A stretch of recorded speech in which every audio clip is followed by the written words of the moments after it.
समझ आया तो आएगा, चिंता मत करो। और ऐसे सवाल एक बच्चा कहता आता है क्या, ज्यादा से ज्यादा 45 में से 2 आता है, तो तुम्हें 45 में से 2 के लिए टेंशन लेना है कि 45 में से तुमको टेंशन लेना है 42-43 के लिए। बताओ तुमको कितने सर डिमोटिवेट हो गए? ऐसा नहीं होता बेटा, आराम से मेरी बात सुनो। अगर ऐसा सोचने वाला और बहुत थिंक करने वाला सवाल है तो 45 में से ऐसे कितने सवाल होंगे? 2 या 3। वो मैं थोड़ा यहां करा दिया, अच्छा सोचने वाला सवाल था, ट्रिकी था, इसलिए मैंने करा दिया। अब तुमको बेसिक से पढ़ना, मैं बेसिक से पढ़ा रहा हूं। अब कुछ भी हो जाए, 25 जैसा पेपर आए तो भी 20 सवाल पीवाईक्यू जैसा होगा। मैं बार बार तुम्हें कह रहा हूं, खुद कह रहा हूं, 20 सवाल एकदम पीवाईक्यू जैसा होगा। तो वो तो करना ना बेटा, टेंशन कहां ले रहे हो? वो तो एकदम बेसिक से चल रहे हैं। 100% नहीं, 200% जेईई मेन और नीट के साथ पीवाईक्यू करेंगे तो 20 सवाल तुम्हारे ऐसे ही हो गए। तुम नींद में कर दोगे, ये इतना मैं फिजिक्स सिखा दूंगा। तुम नींद में कर दोगे, इतना मैं फिजिक्स सिखा दूंगा। ठीक है, तो ठीक है। अब बचे हुए 20 सवाल के लिए तुमको क्लास बहुत अच्छे से, हर सवाल जो मैं तुमको रोज होमवर्क देता हूं तू घर पे कर लेना। अगला 20 सवाल तेरा कंफर्म हो जाएगा। तो सर 20 है और 20 है, हाँ।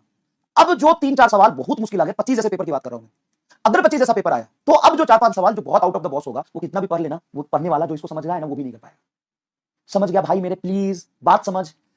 तुम्हें मैं क्लास में पीवाईक्यू, नीट का, जेई का पूरा सिलेबस अच्छे से पढ़ा दूंगा, तो ये 20 क्वेश्चन के लिए तू मास्टर हो जाएगा, नींद में भी कर लेगा। और अगर तू क्लास 100% अटेंड करता है और होमवर्क 100% रोज का रोज करता है, मैं तुम्हें बता रहा हूं कि अगला 20 क्वेश्चन के लिए तू मास्टर हो जाएगा। नीट 2025 के पेपर के लिए, नीट 2025 जैसे पेपर के लिए। तो अगर तू क्लास में बस पढ़ रहा है, होमवर्क नहीं कर रहा है, लेकिन क्लास में सारी चीजें कर रहा है, सारा क्वेश्चन कर रहा है, तो इस 20 क्वेश्चन के लिए तू मास्टर हो गया। मतलब 20 क्वेश्चन तू करके इसलिए आ जाएगा कि तू सिर्फ क्लास किया, होमवर्क नहीं भी करेगा, गारंटी देता हूं, होमवर्क नहीं भी करेगा तो भी ये तेरे 20 क्वेश्चन डन है। मैं एकदम ईमानदारी से बता रहा हूं। अगर तू होमवर्क नहीं करता है, सिर्फ क्लास की चीजें कर लेता है, क्लास का डाउट पूछ लेता है, क्लास में जितना समझाया समझ लेता है और टेस्ट अच्छे से दे लेता है, बस इतना कर लेगा, तेरे 20 क्वेश्चन डन हो गए। मैं लिख के देता हूं। अगर तू होमवर्क कर लेता है, क्या कर लेता है? होमवर्क कर लेता है और डीपीपी कर लेता है, कुछ मत कर, होमवर्क असाइनमेंट करने की जरूरत नहीं, होमवर्क और डीपीपी कर लेता है, तो अगला 20 क्वेश्चन का मास्टर हो जाएगा। No assignment, I am saying because I know how to deal with physics and I am doing it repetitively from 10 to 12 year. 2016 में भी मैंने बच्चे पढ़ाए थे तो पेपर बहुत मुश्किल आया था, 2020 में पढ़ाया, 2021 में पढ़ाया, 2026 में पढ़ाऊंगा, 25 में पढ़ा रहा हूं। मैं एकदम 100% गारंटी के साथ तुमको बताता हूं क्या करने से क्या होगा। चल सुन, क्या करने से क्या होगा। क्लास करो, नोट्स बनाओ, नोट्स बनाओ, रिवीजन करो, रिवीजन करो, और पीवाईक्यू, जेई प्लस नीट का मैं क्लास में करा दूंगा। यहां पे अगर तुम नो होमवर्क करते हो, नो होमवर्क, होमवर्क तुम नहीं करते हो, तो तुम 20 क्वेश्चंस के लिए मास्टर हो जाओगे, तुम कर क्या होगे।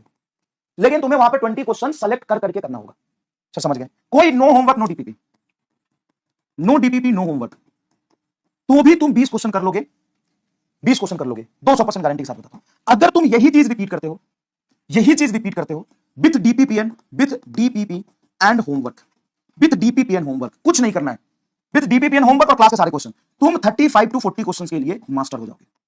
और यही काम तुम इसके साथ साथ क्लास करो। ये स्टेप 1 है, ये स्टेप 1 है कि तुम सिर्फ क्लास कर रहे हो, रिवीजन कर रहे हो, पीवाईक्यू, जेईई, नीट का जो मैं क्लास में कराऊंगा वही करोगे, 20 क्वेश्चन के लिए मास्टर। ये स्टेप 2 मीडियोकर, तुम डीपीपी और होमवर्क कर रहे हो, कोई असाइनमेंट नहीं कर रहे हो, नो असाइनमेंट, तो तुम कर लोगे।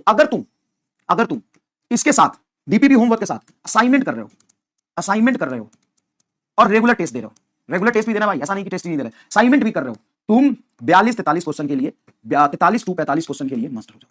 ये है तेरा लेवल 3, ये है तेरा लेवल 3 बेटा।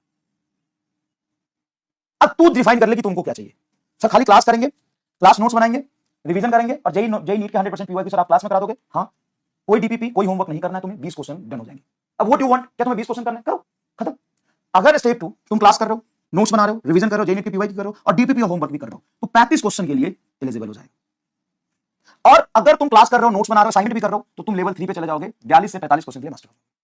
अब बात यहां आती है, सर मॉड्यूल तो क्वेश्चन प्रैक्टिस के लिए तुम टाइम, तुमको यहां टाइम मिलता है, यहां कर ले, इसके बाद कर ले, इसमें प्रो हो जाएगा, प्रैक्टिस हो जाएगी। यहां पे टाइम मिलता है, यहां कर ले, यहां पे टाइम मिलता है, यहां कर ले, इसके साथ तू इतना कर पा रहा है, फिर भी टाइम बच रहा है, तो कर, कोई दिक्कत नहीं है। समझ में आया बेटा? तो तुम वो सवाल से मत परेशान हो, समझ में आया? वो सवाल टीचर भी नहीं कर पाते हैं, सही बता रहा हूं। टीचर को दे दोगे ना, 3-4 साल पढ़ाए हुए टीचर, मतलब सॉरी टीचर सारे नहीं, आई एम सॉरी, माफ करना, सारे नहीं बेटा, लेकिन स्टार्टिंग के जो 3-4 साल पढ़ाए हुए कर जाएंगे, ठीक है? चलो मैक्सिमम मिनिमम पढ़ते हैं, आओ।